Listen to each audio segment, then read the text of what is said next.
Greetings! If you're watching this, I can only assume that you, like everyone else, are curious about the rapidly spreading illness that is currently consuming our collective consciousness and rapidly plunging us into a post-apocalyptic dystopian nightmare. Seems that China may have made a little oopsie that is now threatening to send a good percentage of our favorite grandparents to the old forever box prematurely.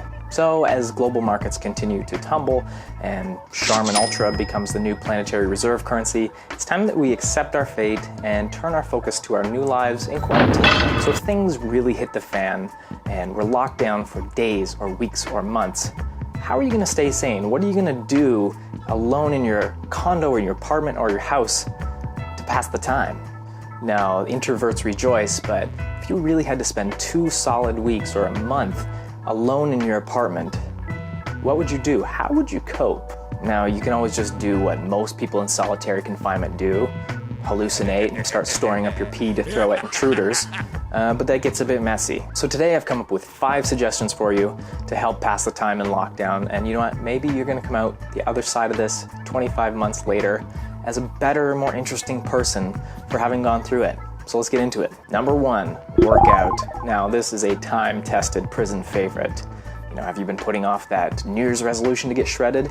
No longer, thanks COVID. Now think of this horrific virus as just like a little malevolent Tony Robbins who's encouraging you to be your best self and to emerge from your apartment 14 months from now looking like Steve Cook. Studies show that you can do abs every day. Don't have weights? No problem, you've got body weight. Apologies to anyone who's currently in space. Push-ups, pull-ups, bodyweight squats, wall sits, lunges, handstand push-ups. Body by COVID. Free t-shirt idea, that one's free, jot that down. Moving on. Number 2, learn music. Now, if you're already a musician, I don't have to tell you that practicing ain't exactly a team sport. There's a reason why hard practice is known as woodshedding. It's the idea that you intentionally isolate yourself in a secluded area for the sole purpose of learning a difficult passage. So if you already play an instrument, great. No more excuses as to why you don't want to hang out with other humans. If you don't play music and you don't have an instrument, well, you do. Because you have a voice, you can sing, everybody's got that. Number 3, become a content creator. Now this is a no-brainer. Come on, you're stuck inside for months on end. You know, assuming that the internet and the grid doesn't go down, we're gonna have that, we're all gonna be online. Now's your time. Become a vlogger, explore your love of food, become a foodie. Do hand sanitizer reviews. You know, show people unique and creative ways to cook their rice and lentil rations, you know, on a candle with the water that you've saved in your tub. We're all gonna be online. You might as well get some clout. Number 4, read books. It's kind of sad that I'm suggesting this as some sort of emergency plan B that you only do during times of global disaster when nothing else is available.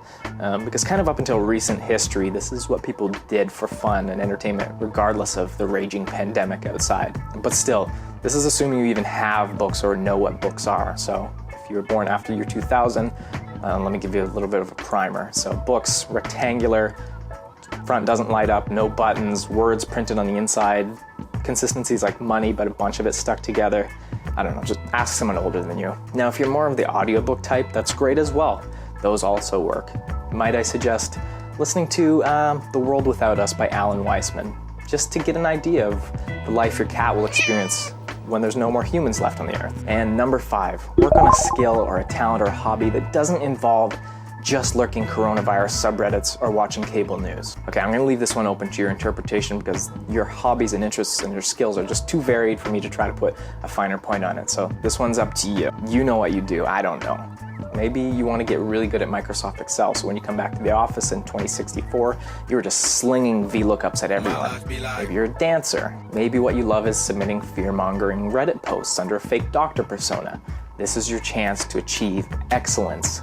This is your big moment to become something. My point is, this is the time to hone your craft. The important thing here, though, is not to spend your time feeding on a constant diet of horrific, unsubstantiated internet posts that slowly chip away at your mental health. You know, on one hand, there's being informed.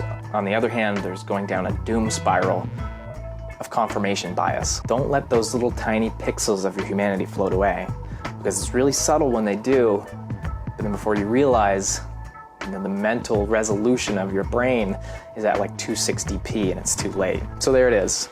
We're probably gonna be fine unless we aren't. at all.